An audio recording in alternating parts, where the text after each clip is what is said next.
Pendant que Joseph et Marie étaient à Bethléem, le jour de la naissance arriva. Elle mit au monde un fils, son premier-né. Elle l'enveloppa de lange et le coucha dans une mangeoire, parce qu'il n'y avait pas de place pour eux dans la salle destinée aux voyageurs. Dans cette même région, il y avait des bergers qui passaient la nuit dans les champs pour garder leurs troupeaux.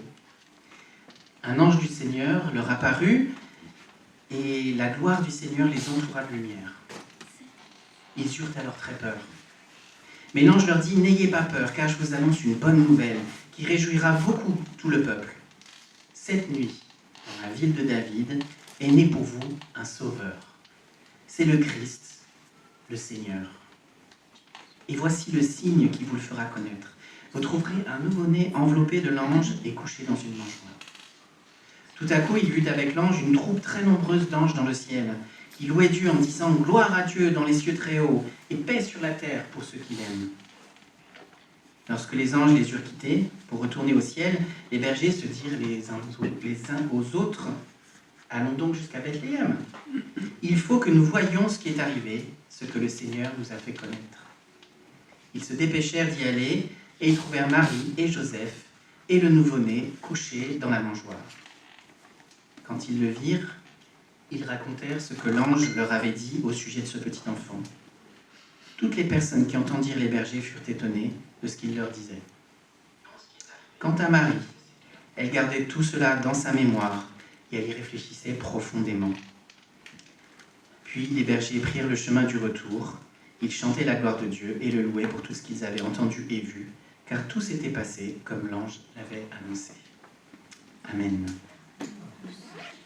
Je vais donc vous lire le récit de la naissance de Jésus dans l'Évangile. Alors on va allumer la dernière bougie, puisque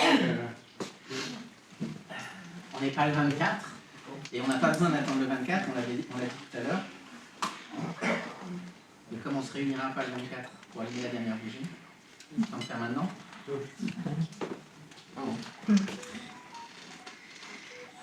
Je vais changer de contexte.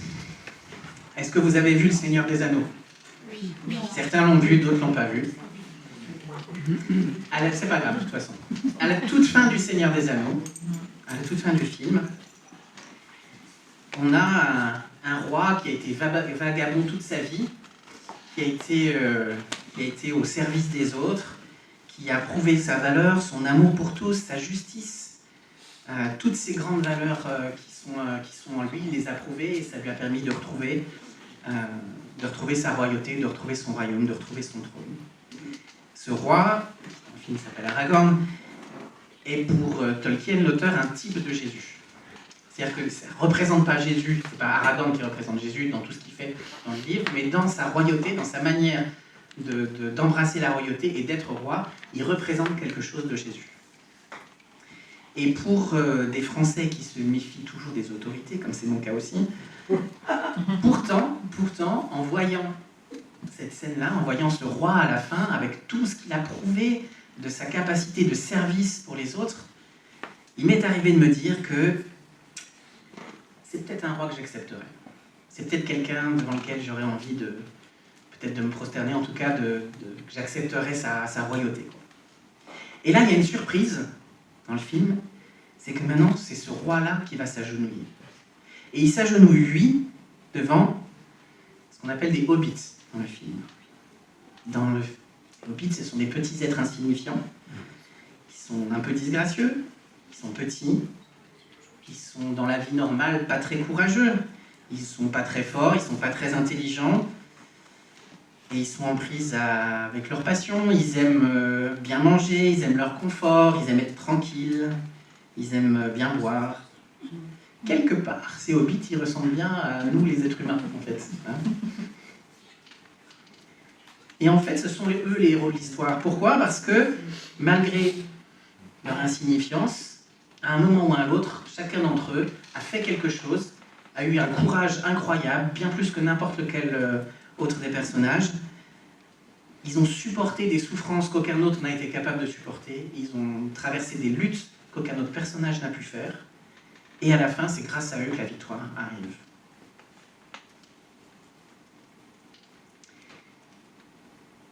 Dans la Bible, Dieu avait annoncé un roi qui devait venir.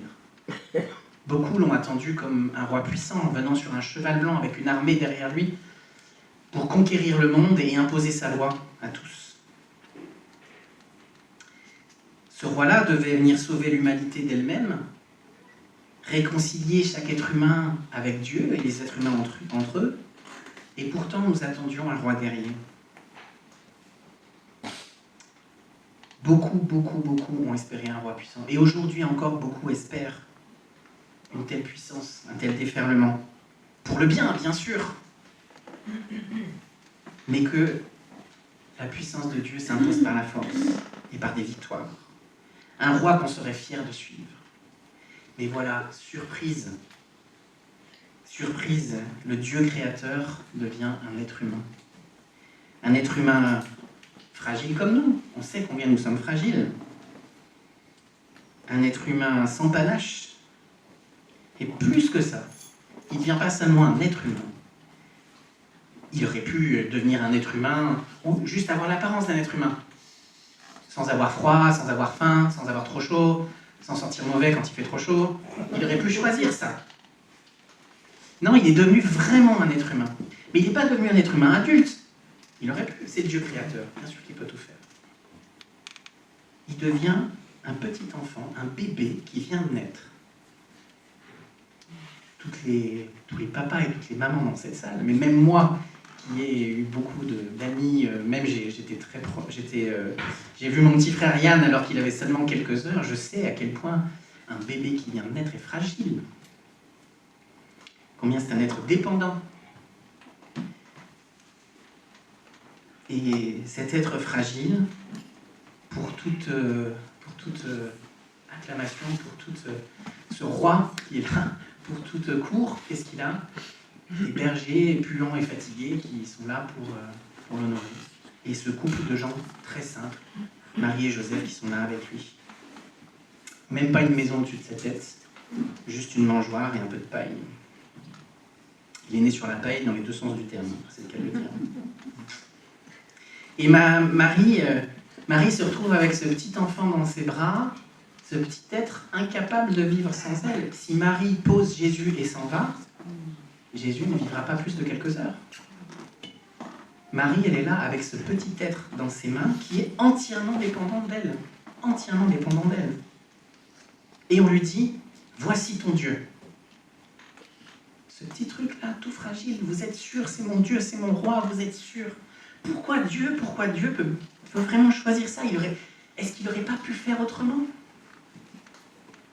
Il naît tout nu, pauvre, et dépendant de quelqu'un d'autre.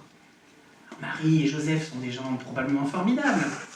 Mais est-ce que vraiment, ils sont si extraordinaires que Dieu peut mettre son avenir dans leurs mains? Dieu n'est absolument dépendant en attendant de recevoir notre hospitalité, l'hospitalité des humains. Ces humains-là qui lui ont tourné le dos, eh bien Dieu se rend dépendant d'eux. Et Marie, on nous dit le texte, réfléchit à tout ça. Elle repasse tout ça dans sa tête, tout ce qui s'est passé. Alors on va réfléchir un peu avec elle. Je ne sais pas vous, mais moi, bien souvent, j'aimerais vraiment me débarrasser de mon humanité. Ah, elle me casse les pieds, cette humanité. Ma fragilité, mes faiblesses, mes besoins, mes désirs, ceux qui sont acceptables et ceux qui ne le sont pas, mes limites, mes souffrances.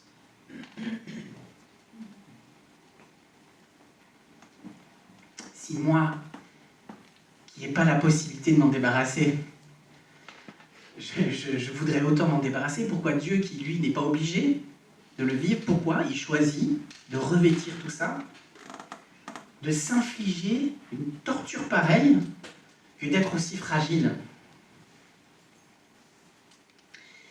Je pense qu'il y a un certain nombre d'éléments de réponse, évidemment je ne les aborderai pas tous, mais je pense qu'une des raisons, c'est parce qu'en fait, quand Dieu nous a créés, il nous a créés comme ça, Et il a dit que c'était bon que nous soyons comme ça.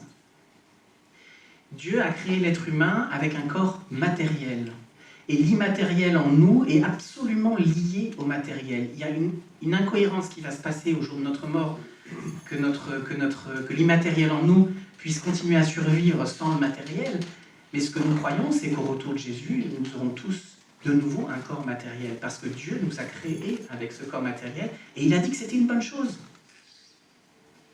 Ce corps matériel fragile est pourtant regardé comme bon par Dieu. Il l'a fait exprès, figurez-vous.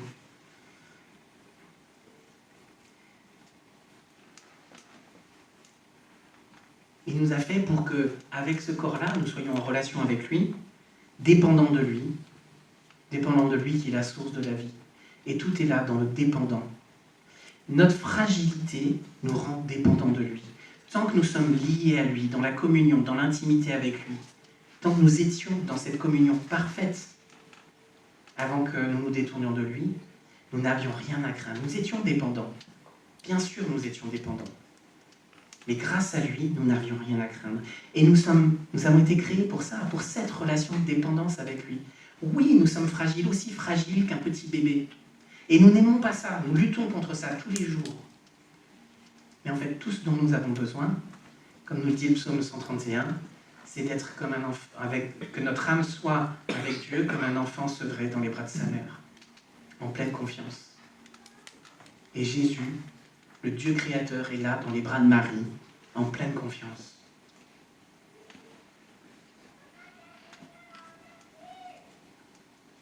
Dieu se dépouille de tout ce qui fait qu'il est Dieu, de tout ce qui fait qu'il n'a aucun besoin, de tout ce qui fait qu'il ne ressent jamais le froid, le manque ou quoi que ce soit.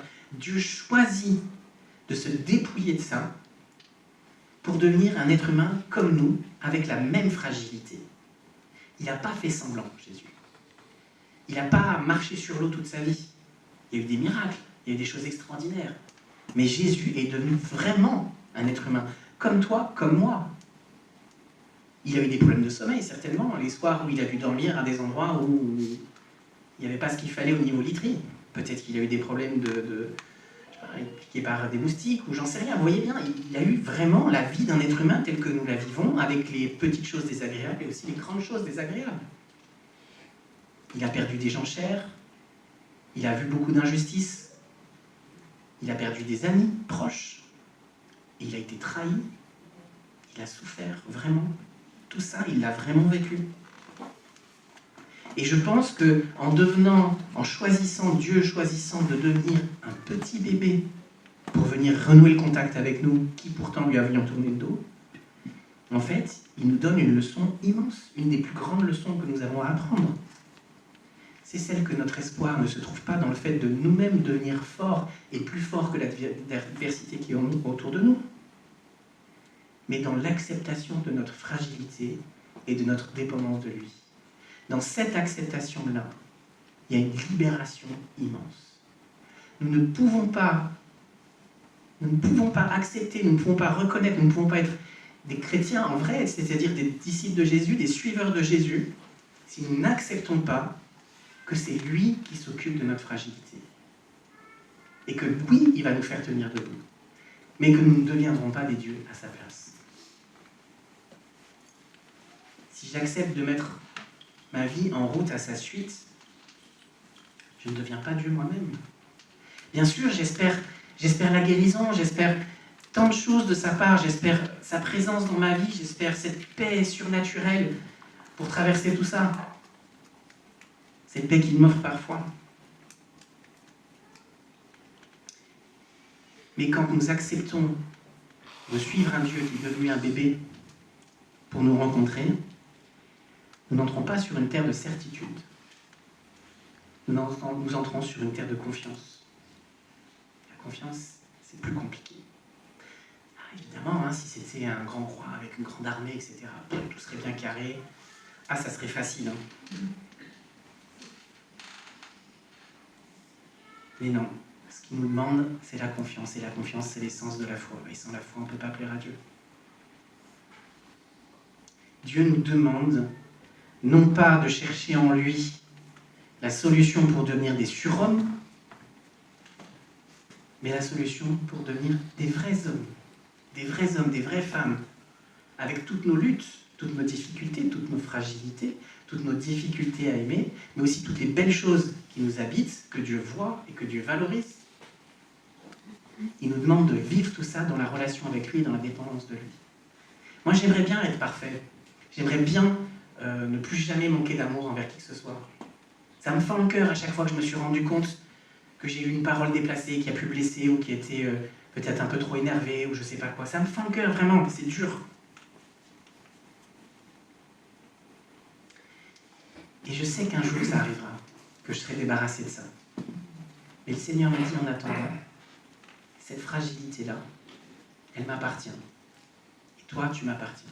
Et tu ne risques rien. Je me retrouve devant un puits immense d'incertitude. Vous voyez bien, je ne maîtrise rien dans tout ça. Nous ne maîtrisons rien devant ce Dieu-là qui nous aime, qui nous accepte tels que nous sommes, qui ne nous rend pas supérieurs. Il nous transforme, il nous rend meilleurs, c'est vrai.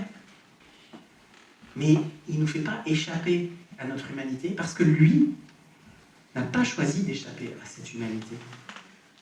Le prix de la paix avec Dieu, de la paix en Dieu, cette paix surnaturelle, passe vraiment par cette découverte-là, que son amour pour nous se reçoit dans notre fragilité, se reçoit à genoux, pour que nous laissions aimer par lui pour de vrai, et que lui puisse enfin nous aimer en retour. La semaine dernière, je vous ai parlé de l'évangile de l'intranquillité. On était avec Marie, qui était cette jeune fiancée avec son destin tout tracé, et qui a cet ange qui débarque chez elle et qui vient semer le trouble en lui promettant une vie absolument pas du tout ce qu'elle avait prévu, en lui promettant une vie où elle va devoir affronter le regard des autres en étant enceinte avant son mariage. Elle va devoir affronter le regard de Joseph, qui lui va quand même penser, heureusement que l'ange vient le prévenir, mais sinon pendant un temps il a dû quand même penser qu'elle l'avait trompé. Et juste comme il était, la loi lui disait à Joseph, la loi l'autorisait à faire lapider sa femme. Mais qu'est-ce que Joseph a dit? Il a dit hors de question. Je préfère passer pour un con, je préfère que tout le monde croie qu'elle m'a trompé, mais on va rompre la fiançaille secrètement et ça n'arrivera pas. Joseph remet en cause tout son statut social lui aussi. Vous voyez bien que ces gens-là sont quand même incroyables. Ça, c'est vrai. C'est l'intranquillité qui rentre dans leur vie. Parce que quand on croit à l'évangile, en fait, c'est pas mettre une paire de chaussons. Ça, c'est ce qu'ont fait les hypocrites à l'époque de Jésus et les hypocrites de tous âges, y compris nous encore aujourd'hui des fois. On essaye d'arranger notre vie chrétienne, notre foi, pour qu'elle soit confortable et pour qu'elle nous permette de vivre avec nos défauts, avec nos péchés, sans trop remettre en question l'opinion qu'on a de nous-mêmes. Mais l'évangile, c'est pas des chaussons, c'est une chaussure avec un caillou dedans. Et un caillou qui s'en va pas. Un caillou qui est toujours là pour nous rappeler. Il est là pour nous rappeler, comme un nœud à un mouchoir, il nous rappelle systématiquement notre dépendance de Dieu. Il nous rappelle systématiquement l'évangile, il nous remet face à nous-mêmes pour nous rappeler systématiquement que notre salut ne se trouve pas dans le fait de nous devenir forts et parfaits, mais dans le fait de recevoir Jésus tel que nous sommes, avec notre imperfection. Et c'est dans cette attitude de cœur-là, de savoir que Dieu nous aime exactement tel que nous sommes, c'est là, au fin fond de ça, que se trouve la vraie foi pour nous, et la liberté.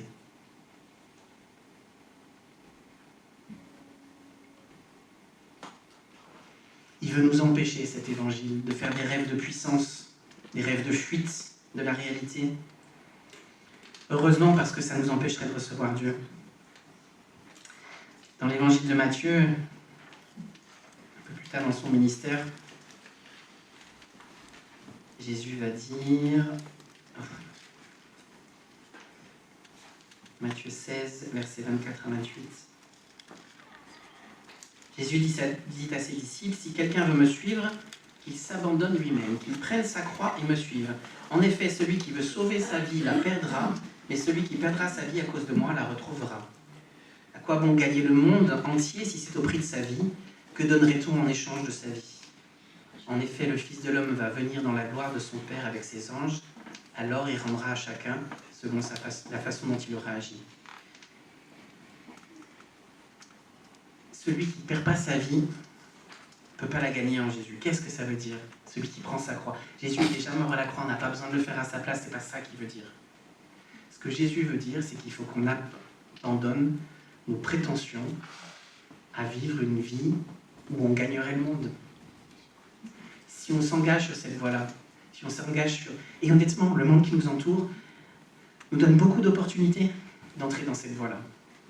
Avec les injonctions à la résilience, les injonctions à l'accomplissement, les injonctions à être des parents parfaits, des mères parfaites, des pères parfaits, des grands-parents parfaits. Tout ce que vous pouvez imaginer. Les injonctions sont très fortes. Il faut se présenter au monde avec tel type de vêtements, avec tel type de silhouette, avec tel type de qualité.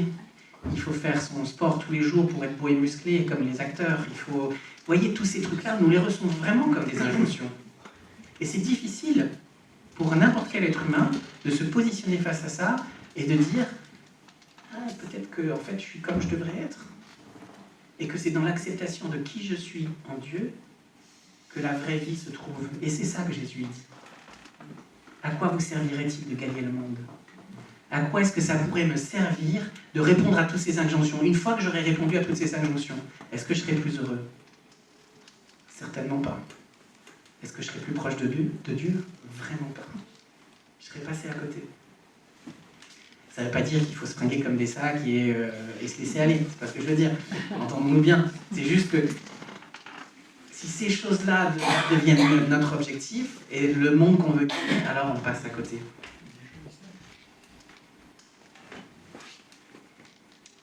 Toute sa vie encore, toute notre vie encore, il faudra faire confiance à Dieu, à ce Dieu qui est devenu un petit bébé. Imaginez bien ce nourrisson-là. Dieu nous a fait confiance pour qu'on apprenne à nous aussi accepter notre fragilité. C'est dans notre cœur qu'on peut redire encore et encore à Jésus, « Jésus, ma confiance est en toi, je ne sais rien d'autre que ça, pour ma vie et quoi qu'il arrive. »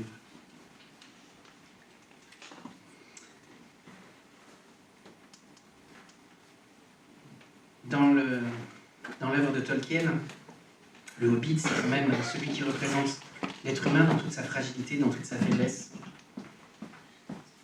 Il y a aussi un type du Christ là-dedans. C'est un roi, mais c'est aussi un roi serviteur, comme on l'a chanté tout à l'heure. Un roi fragile, qui choisit d'être fragile. Et c'est bien surprenant pour nous de devoir rencontrer ce genre de roi-là. Mais en vrai, est-ce que j'aurais pas plus envie d'accueillir dans ma vie et d'obéir à un roi qui soit un roi serviteur, un roi qui sait être fragile, un roi qui sait dépendre de moi lui aussi, alors qu'il n'en a pas besoin. Ce roi-là est un peu étrange, mais parmi ceux qui l'ont rencontré, plusieurs ont vu en lui la source de la vie et leur ont fait confiance. Et c'est grâce à eux que nous sommes là, 2000 ans après, chacun d'entre nous, grâce à leur témoignage. Et je vais vous laisser un petit temps de réflexion en silence pour réfléchir à, dans votre vie, qu'est-ce que vous avez envie d'abandonner à Dieu et de dire à Dieu, cette chose-là avec laquelle je lutte, cette chose-là où je me suis dit tellement souvent que j'en étais coupable et que je ne supportais pas, cette chose-là qui me rend si fragile, cette chose-là qui me prend tellement mon espoir, ma paix, cette chose-là, je veux te la remettre à toi. Je vous laisse réfléchir à ça, prier dans vos cœurs et je conclurai par la prière.